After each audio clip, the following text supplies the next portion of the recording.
Assalamualaikum warahmatullahi wabarakatuh. Selamat pagi anak-anak kelas 5. Hari ini kita bertemu lagi di hari Senin pertama di tahun ajaran yang pertama, di mana kalian sekarang sudah duduk di kelas 5 sekolah dasar. Selamat sudah naik kelas, semoga semangat belajarnya bisa lebih ditingkatkan lagi. Hari ini kita masuk ke tema 1, yaitu tentang organ gerak hewan dan manusia. Dan pada subtema yang pertama, yaitu yang judulnya organ gerak hewan, kita akan mulai pembelajaran pertama. Nah, yang akan kita pelajari itu adalah tentang organ gerak hewan dan manusia. Apakah kalian tahu apa saja yang termasuk makhluk hidup? Sebelumnya, Ibu rasa di kelas 3 kalian sudah belajar tentang ciri-ciri makhluk hidup. Bagaimana sesuatu dapat dikatakan makhluk hidup karena sesuatu itu dapat bernafas, bergerak, makan, berkembang biak, tumbuh dan berkembang. Itu adalah ciri-ciri dari makhluk hidup. Nah, jadi sepertinya kalian sudah tahu apa saja yang termasuk ke dalam makhluk hidup. Makhluk hidup itu ada 3. Ada hewan, ada manusia dan tumbuhan. Hewan dan semua makhluk hidup itu dapat bergerak. Gerak pada manusia dan hewan itu mudah diamati karena dapat bergerak atau dapat berpindah tempat. Lain halnya dengan tumbuhan. Tumbuhan juga bergerak, tapi pergerakannya sulit untuk diamati. Manusia dan hewan dapat bergerak dengan berbagai cara. Salah satu contohnya itu adalah manusia dapat bergerak dengan kaki. Ada burung yang dapat terbang dengan sayapnya, serta ikan yang dapat berenang menggunakan siripnya. Itu artinya manusia dan hewan dapat bergerak atau dapat berpindah tempat. Sedangkan gerakan pada tumbuhan itu tidak dapat diamati karena tumbuhan tidak dapat berpindah tempat. Gerak pada manusia dan hewan menggunakan organ gerak yang tersusun dalam sistem gerak. Organ gerak berguna untuk berjalan, berkaki, melompat, berloncat, memanjat, menggali, berenang, dan sebagainya. Nah, organ gerak itu dapat bergerak atas adanya kerjasama antara tulang dan otot. Apa sih antar bedanya tulang dan otot? Tulang adalah alat gerak pasif, sedangkan otot adalah alat gerak aktif.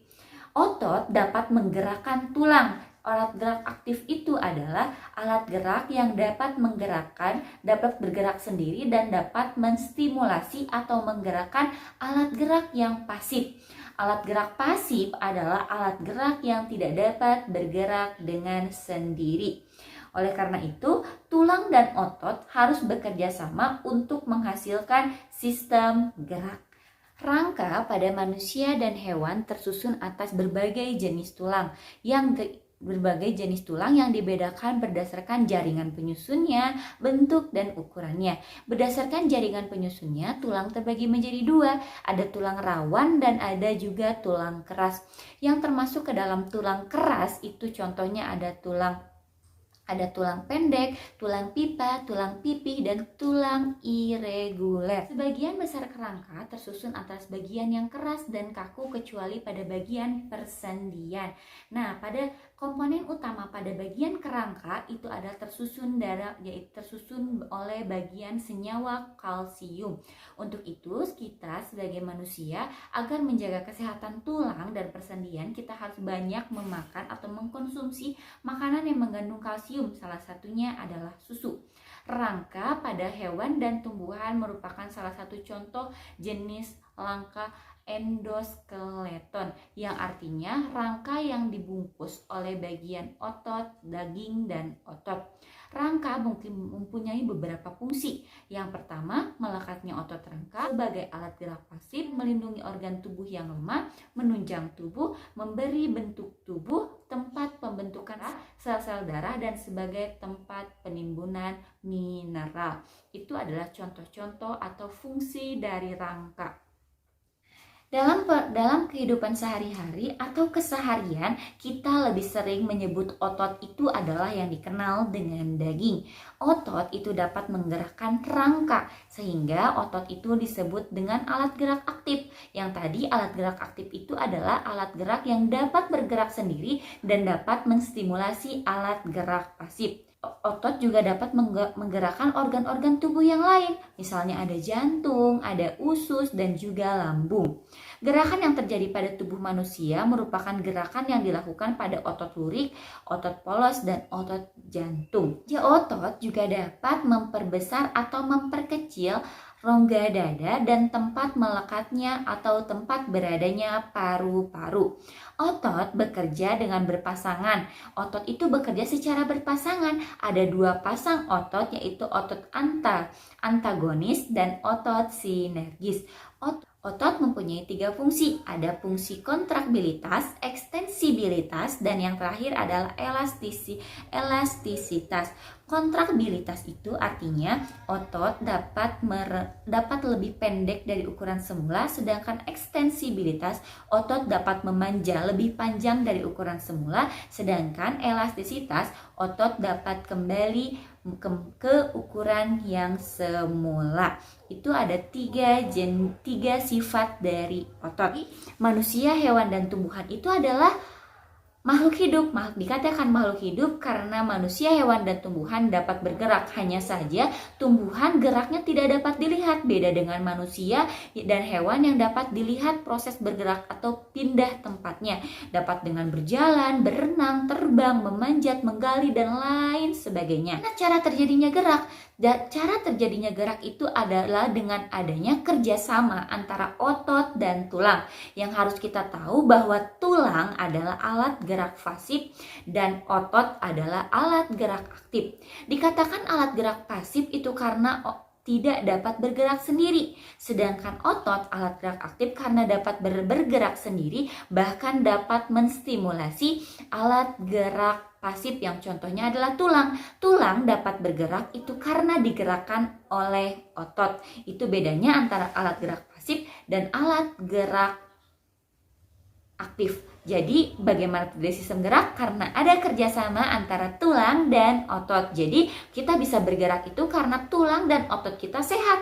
Kalau otot atau tulang kita salah satunya ada yang bermasalah, tentunya salah satunya juga tidak dapat bergerak dengan optimal. Nah, kalau kalian sudah punya LKS-nya, kalian bisa lihat di LKS halaman 5-6 itu adalah materi yang tadi Ibu sudah sampaikan. Nah, berikutnya, ketika kalian membaca, tentunya kalian harus menemukan ide pokok dari bacaan tersebut. Ide pokok itu apa sih? Ide pokok itu adalah gagasan utama dari setiap paragraf. Rasanya Ibu juga sudah pernah menjelaskan tentang gagasan pokok waktu kalian masih duduk di kelas 3. Biasanya ide pokok atau gagasan utama atau gagasan pokok itu dapat kalian temukan di awal paragraf. Kalau kalian sudah punya buku LKS-nya, coba kita buka LKS-nya di halaman 5. Di sana ada judulnya organ gerak hewan dan tumbuh, organ gerak hewan dan manusia. Paragraf pertamanya itu adalah manusia, hewan, dan tumbuhan merupakan makhluk hidup. Nah, itulah yang disebut dengan ide pokok. Nah, bagaimana sih Bu cara kita menemukan ide pokok? Ide pokok itu biasanya ada di awal paragraf. Nah, cara menemukan ide pokok juga kita dapat menggunakan dengan teknik membaca sekilas atau scanning. Teknik membaca sekilas atau scanning atau teknik membaca cepat. Jadi kalian dapat menggunakan teknik membaca cepat atau scanning untuk menemukan ide pokok atau gagasan pokok. Gagasan pokok atau gagasan utama ide pokok itu sebenarnya sama-sama aja. Ide pokok adalah gagasan yang menjadi dasar suatu paragraf.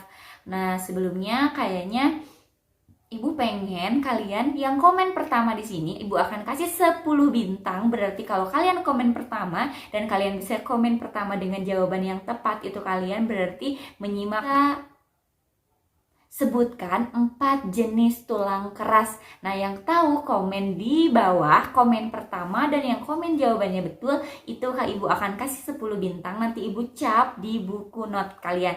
Oke, Ibu tunggu jawabannya. Ibu tunggu komen-komennya. Berikutnya adalah kalian ada tugas yang harus kalian kerjakan hari ini.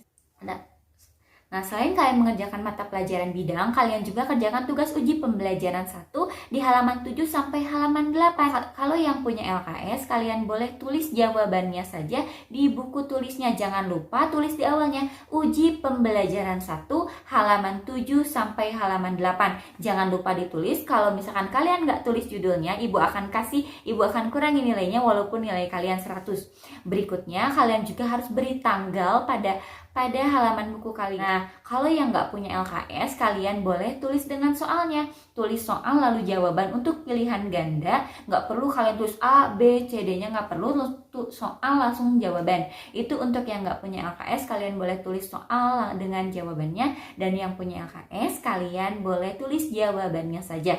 Nah, tugas ini ditulis di buku tematik A ya. Tugas hari ini ditulis di buku tematik A. Yang sudah selesai, kalian boleh melakukan aktivitas yang lainnya dan jangan lupa tugas bidangnya juga dikerjakan. Assalamualaikum warahmatullahi wabarakatuh.